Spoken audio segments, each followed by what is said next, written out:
नमस्कार, स्मिता ब्लॉग्समध्ये आपले मनपूर्वक स्वागत आहे. आपण आज आलो आहोत पूना गाडगे ज्वेलर्सकडे. येथे आपण भरपूर नेकलेस मंगळसूत्रांची व्हरायटी बघणार आहोत. मी अजय बोलतोय. मी पूना गाडगे ज्वेलर्स तर्फे रिप्रेझेंट करतो आहे. गेली 20 वर्ष इथं कार्यरत आहे. सो मी तुम्हाला नेकलेस विषयी थोडक्यात मला जी माहिती आहे ती माहिती देण्याचा मी प्रयत्न करणार आहे.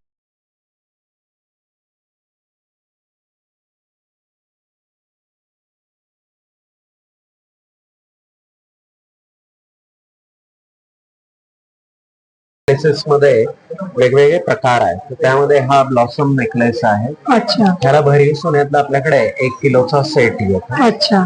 तर त्यामध्ये गळ्यालगतचा नेकलेस आहे, हार आहे, मंगळसूत्र आहे, बाजूबंद आहे, बिंदी आहे, अंगठी आहे, बांगडी पाटलीचा सेट आहे, कंबरपट्टा आहे, बाजूबंद आहे, छल्ला आहे, मेखला आहे आणि पायातले पैंजण आहे, जोडवी आहे. असा भरीव सोन्यातला 1 किलोचा सेट येतो. अच्छा.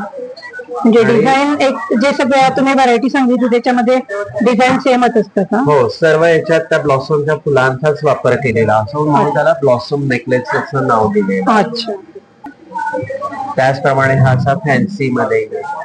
अच्छा. त्याचप्रमाणे हे असं लफा कलेक्शन मध्ये. अरे. त्याचप्रमाणे आपण जी वज्रटिका पाहिली त्यामध्ये ही 2 साइडेड ब्रॉच मधली आहे. अच्छा. हे मॉडिफाय केलेली आहे. अच्छा. नंतर हा एक लफा कलेक्शन मधला. लफा कलेक्शन सुंदर आहे. असे हे वेगवेगळे प्रकार आहेत की जे सर्वांच्या पसंतीस उतरणारे आहेत. डिझायनर पीसेस आहेत.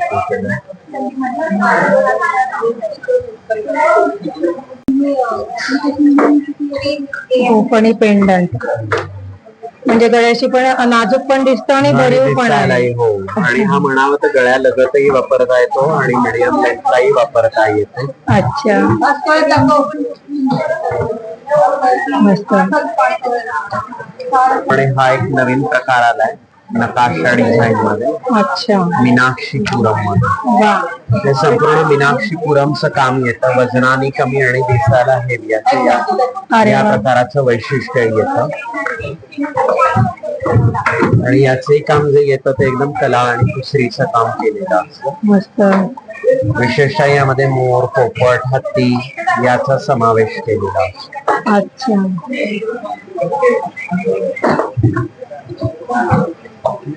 म्हणून आलेलं आहे. तर याला 100 वर्षांपूर्वीच्या डाईज वापरून केलेलं काम आहे. त्याला कथा कलेक्शन असं म्हणतात. अच्छा. कथा कलेक्शन. विशेषतः याला गव्हाच्या आकाराचे मणी वापरून केलेलं काम आहे. अरे वा. म्हणून त्याला कथा कलेक्शन असं नाव. त्यामध्ये तो लांब मध्ये आहे तसा हा असा गळ्यालगतचा आहे.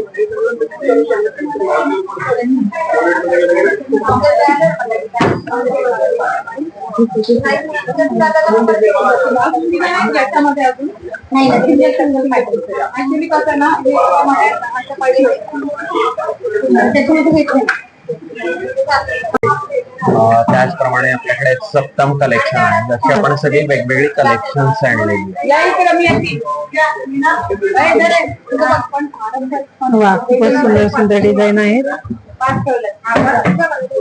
कलेक्शन आहे.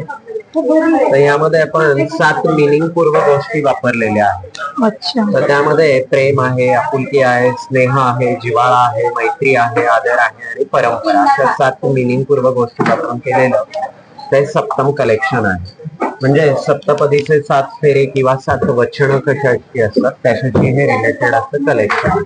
म्हणून याला सप्तम कलेक्शन हे नाव दिलं.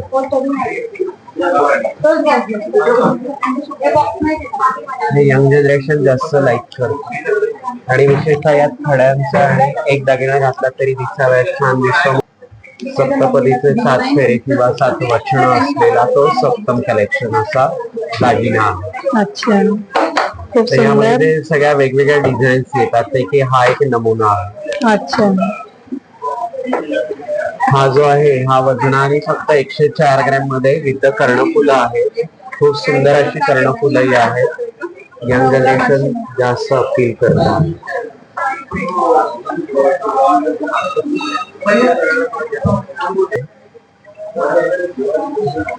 हा कंबरपट्टा म्हणून सुद्धा वापरता येतो आणि लांब हार म्हणून सुद्धा वापरता येतो. 7 तोळ्यामध्ये असा फॅन्सी, ट्रेडिशनल कम फॅन्सी मध्ये आलेला असा हार. कंबरपट्टा पण आणि नेकलेस पण. बरोबर.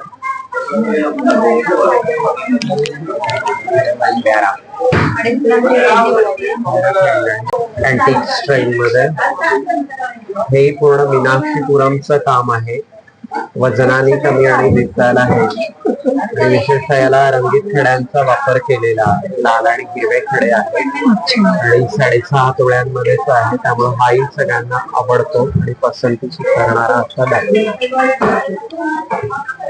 आपण मगाशी जसं पाहिलं की टेम्पल फिनिश, त्याला गेरूचं फिनिश असतं, असं अँटिकला जे असतं ते ऑक्सिडाइज फिनिश केलेलं असतं, म्हणून त्याला अँटिक ज्वेलरी असं म्हणतात. बरोबर, खूप सुंदर डिझाईन आहे. सो आपण ट्रेडिशनल पासनं, टेम्पल पासनं मॉडर्न पर्यंत वळलेलो आहोत. सो टेम्पल कलेक्शनची निर्मिती सुद्धा आपणच केलेली होती. 2007 साली स्टार प्रभाव आणि मराठी शिवछत्रपती जी मालिका लागायची, त्या मालिकेसाठी आपणच त्या दागिन्यांची निर्मिती केलेली होती.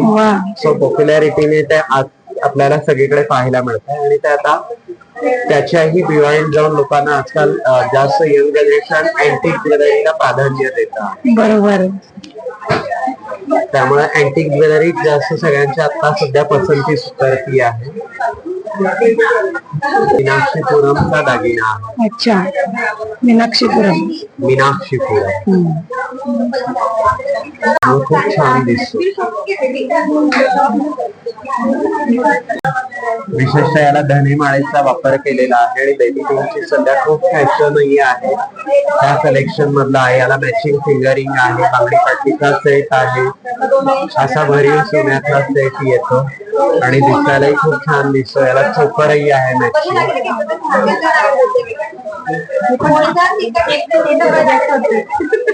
अशी उत्तम अशी कर्णफुलंही आहेत त्याला. पूर्ण सेट आहे आणि त्याचं वजन आहे 110 ग्रॅम मध्ये आहे विथ कर्णफुलं.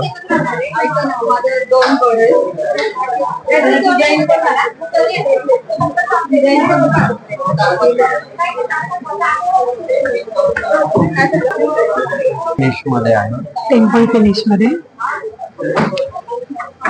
ह्याला गेरूचं फिनिश केलेलं असतं म्हणून याला टेम्पल फिनिश असं म्हटलं जातं. आणि विशेषतः याला ते पिअर्स कट वापरलेलं आहे.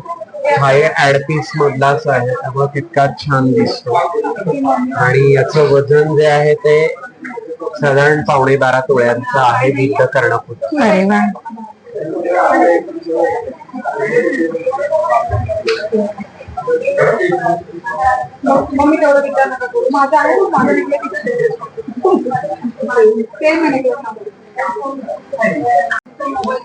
मोरांचा वापर केलेला आहे, त्यामुळे तितकाच दिसायला छान दिसतो. त्याला मॅचिंग असे कंगणही आहेत, पाटली बजा, कर्णफुलेही आहेत. हा जो आहे हा 103 ग्रॅम मध्ये विथ कर्णफुलं आहे आणि कंगन जे आहेत ते साधारण 7 तोळ्याचे कंगन आहे. 7 तोळ्याचे कंगन. पण ते सुंदर दिसतात. सध्या बांगडी पाटली पेक्षाही असे ब्रॉड कंगनची फॅशन आहे, त्याला आपल्याकडे बलिया असं म्हटलं जातं.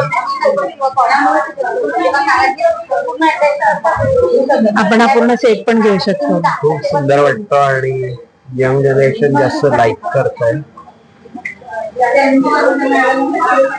यामध्ये 1 पदर, 2 पदर, 3 पदर असे येतात. अच्छा. नंतर हा मँगो हार आहे, कोयरी हार. हा चोकर कम बाजूबंद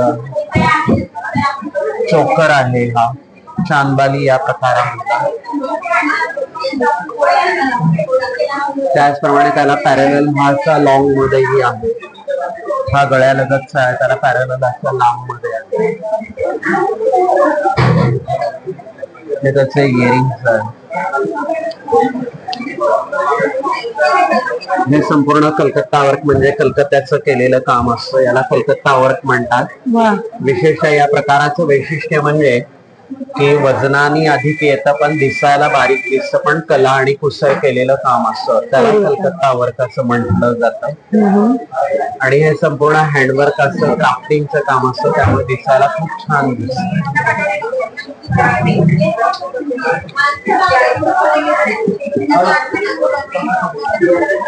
फुलं दिलेली आहेत, त्यामुळे दिसायला छान दिसतं.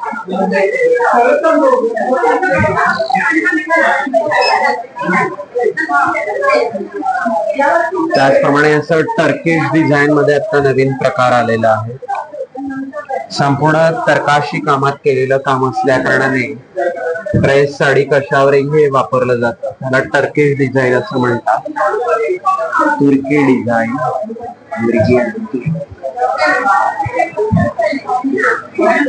त्याचप्रमाणे हे एम्बॉस प्रकारामध्ये येतं. ह्या प्रकाराचं वैशिष्ट्य म्हणजे दिसायला हेवी आणि वजनाने कमी असं या प्रकाराचं वैशिष्ट्य येतं. त्याच्यात डाईज तयार असतात आणि सोनं गरम करून ओतलं जातं, त्याला एम्बॉस वर्क म्हटलं जातं. असे सगळे हे वेगवेगळे प्रकार आपल्याकडे पाहावयास मिळतात.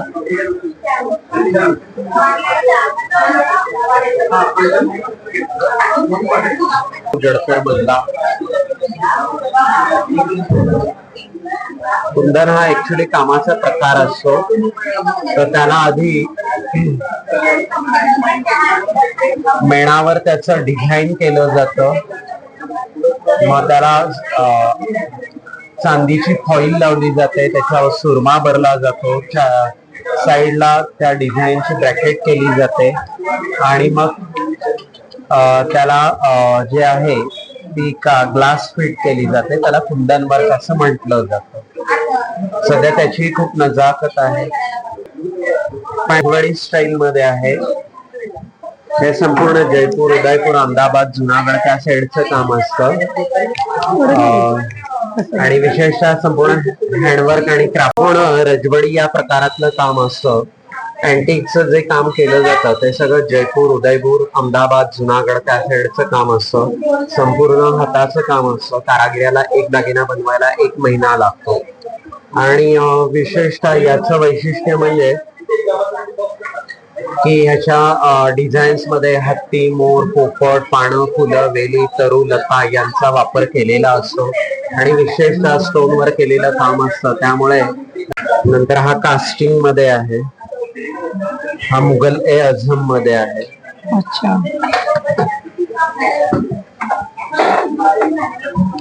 हे बाकी हे संपूर्ण कलकत्ता वर्क मधले आहे. कलकत्ता वर्क मध्ये. नंतर हे मीनाकारी मध्ये आहे. मीनाकारी मध्ये सुंदर स्टोन वर्क विथ द मीनाकारी आहे.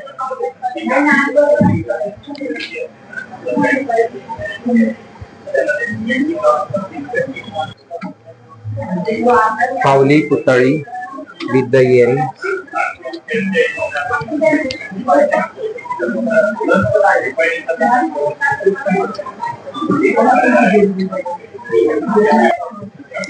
धन्यवाद अजय सर, तुम्ही Thank you, खूप madam. छान छान माहिती सांगितली आणि खूप सुंदर सुंदर कलेक्शन दाखवले आम्हाला दागिन्यांचे.